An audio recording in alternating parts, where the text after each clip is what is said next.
Hey guys, what's up? It's Hus here, and today I'm going to be talking about how to overcome feelings of inadequacy. And specifically, what I'm going to be talking about is feelings of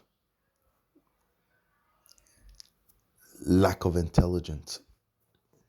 The belief that you are not smart enough to succeed, that you cannot grasp a certain topic, that you do not understand things. First off, what's really, really important is to understand, like, logically, where do you rank in intelligence?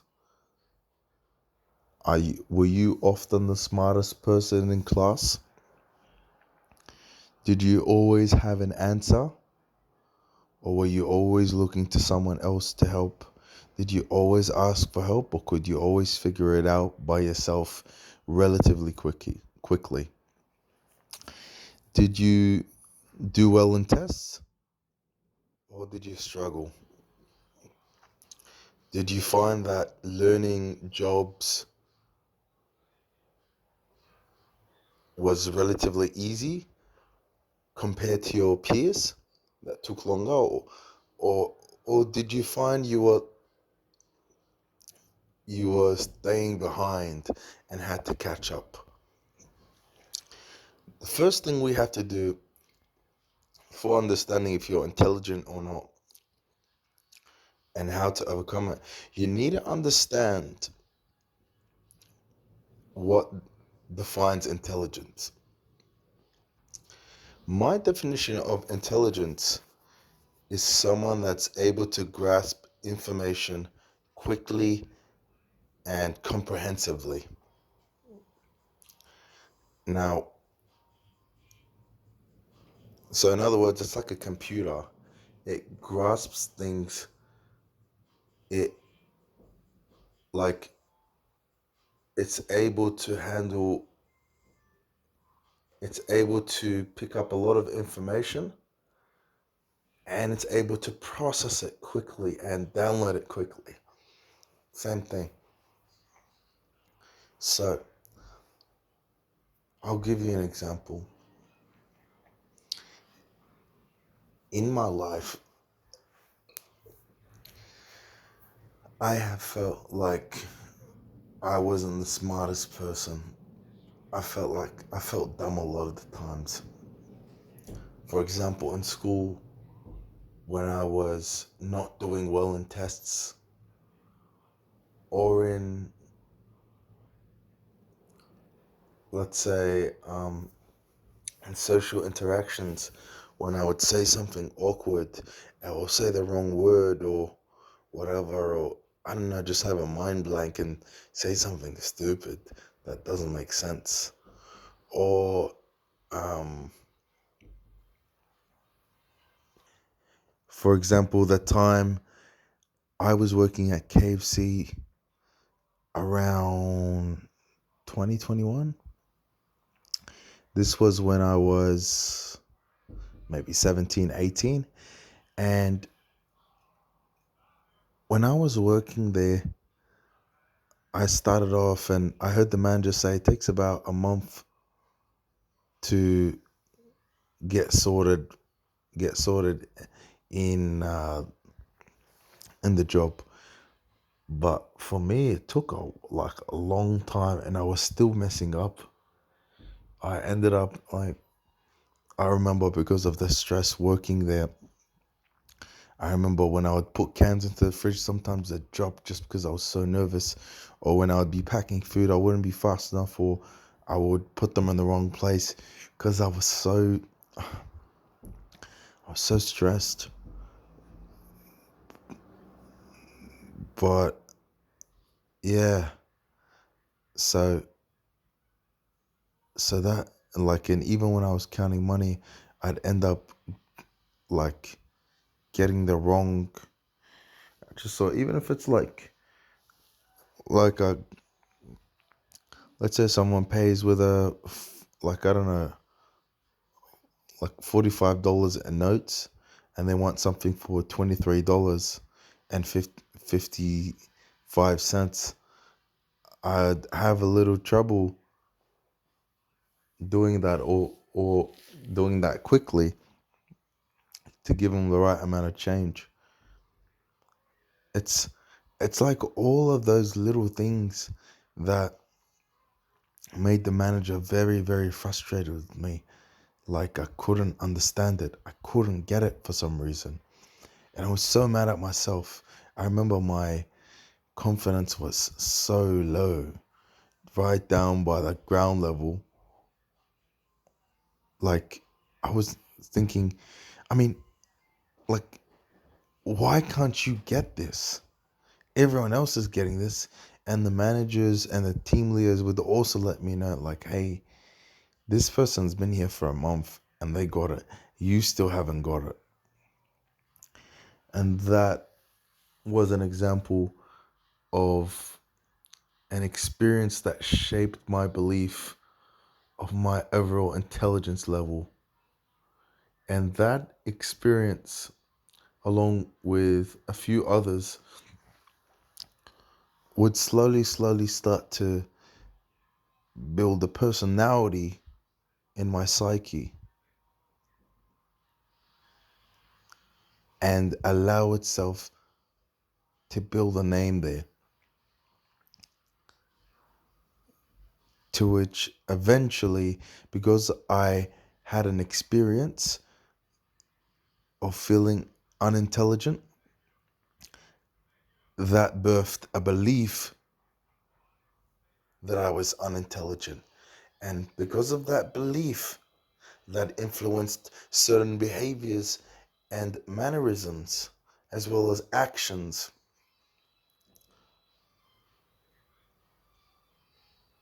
of how I approached life based on my beliefs. Because we use beliefs, we act based on our beliefs. And if you believe you're unintelligent, you will, you'll, let's put it this way. If you believe you're unintelligent, you're less likely to read a book. You're less likely to argue your point because you believe you're not smart enough to string together a coherent argument. You're less likely to teach someone something. You're more likely to sound unconfident and unsure of yourself when you're explaining a topic, even a topic that you've studied well and are knowledgeable in. You will start to have a questioning tone instead of a direct and knowledgeable tone. So instead of saying, so instead of saying, instead of saying, working out has working out directly affects your health and well-being throughout your life, as well.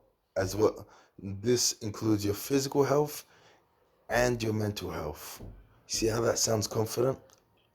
Now, someone that thinks they're unintelligent would phrase that as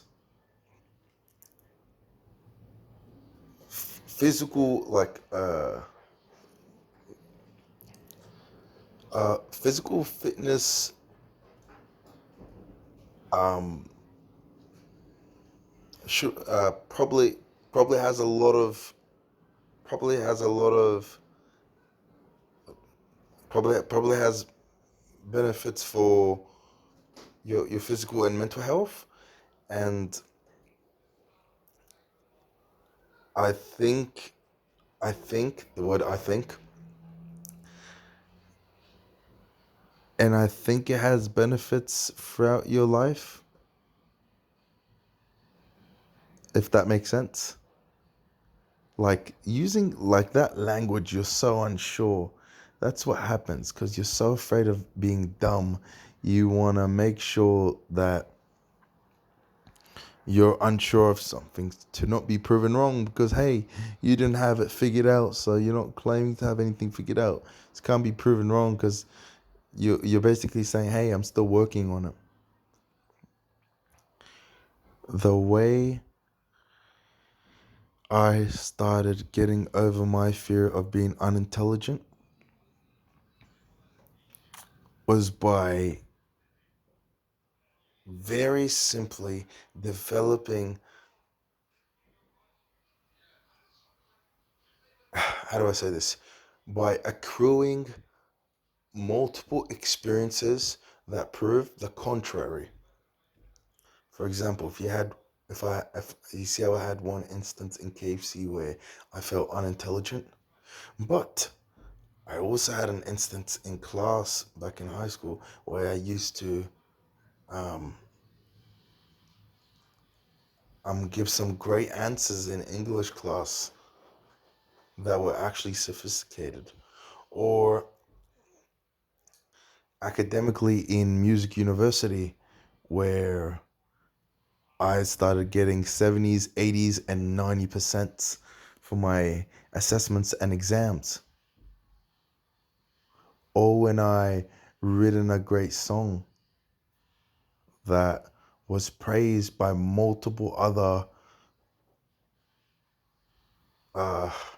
multiple other respected and highly skilled musicians. That was fuel and ammo to prove the contrary and fight the other side. I've also had times where I learned quickly and times where I haven't. And so, because of these mix of experiences, all I had to do was sit down and think. Every time you got that thought, and by the way, this is not something I made up. I went to therapy to actually develop this skill. And it's whenever you get a negative thought, the most important thing you should do is turn your brain on and allow it to evaluate whether that's true or not. For example, let's say you're walking to work, you're going to school, and you're very stressed. And one of the immediate thoughts that rushes into your brain and surges and causes a spike of stress is the thought or belief that no one likes me, everyone ignores me, there's something wrong with me. Now you got that. Now you got that idea. What 99% of people would do is try to either ignore that thought or make it worse by dwelling on it and saying, yeah, look, this is true, and talking to someone else about it. And if they say, no, no, that's not true, you'll fight with them. It's like so stupid. You're fighting with them to say, no, no, no, no, I am a loser because of this, this, and that.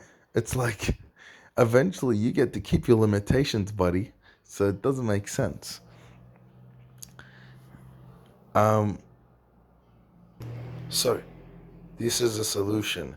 Instead of dwelling on your thoughts or ignoring them, what you want to do is be very conscious of them. Step one. So you get a negative thought. Step one. Notice that you got a negative thought. You should be actively thinking, hey, okay, so this thought came into my brain. After you notice the thought, second step,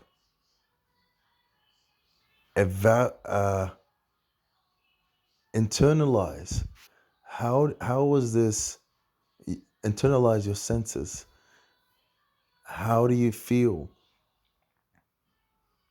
What do you feel in your body? What are you seeing? What are you smelling? What are you tasting? What are you touching?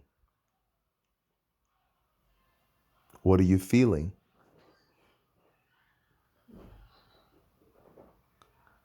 What are you hearing? All of this. Take a deep breath.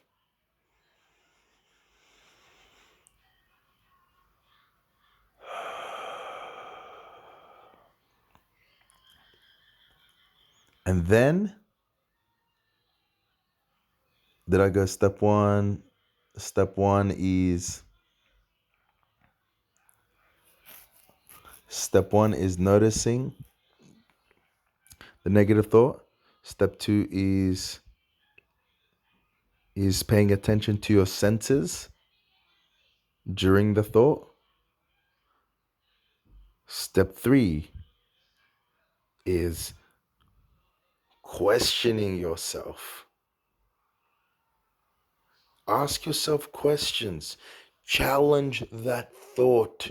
You need to fight these thoughts, but with sophistication, not ignoring or blocking them out. You need to ask yourself some questions that prompt a challenging thought.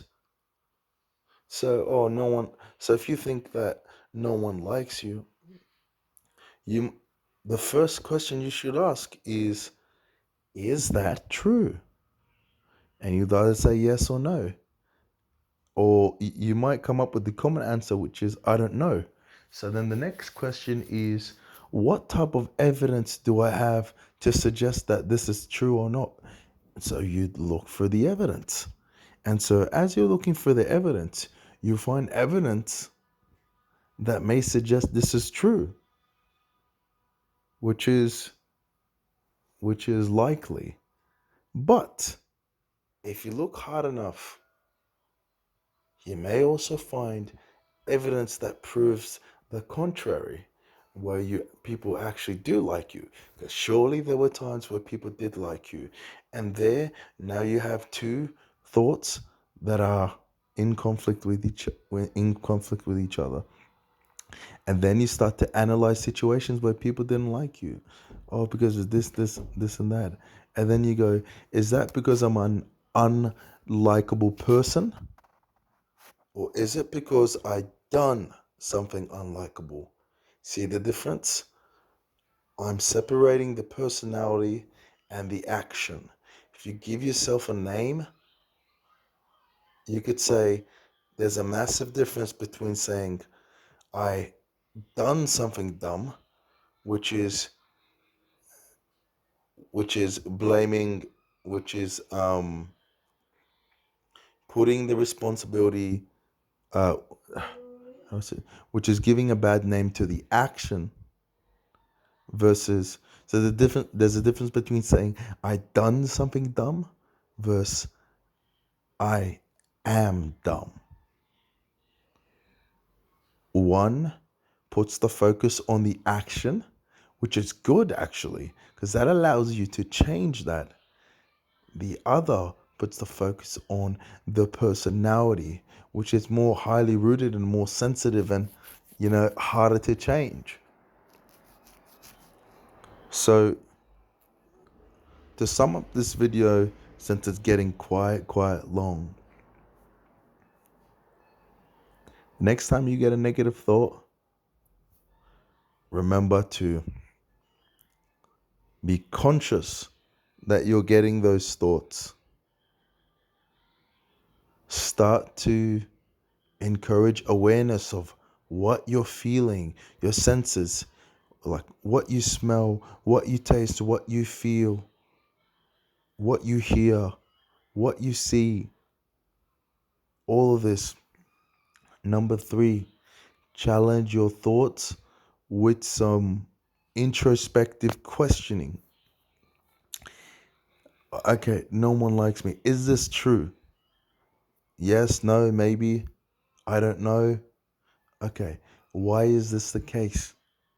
What makes me think that? Is there any experience in the past that makes me think that way? Right?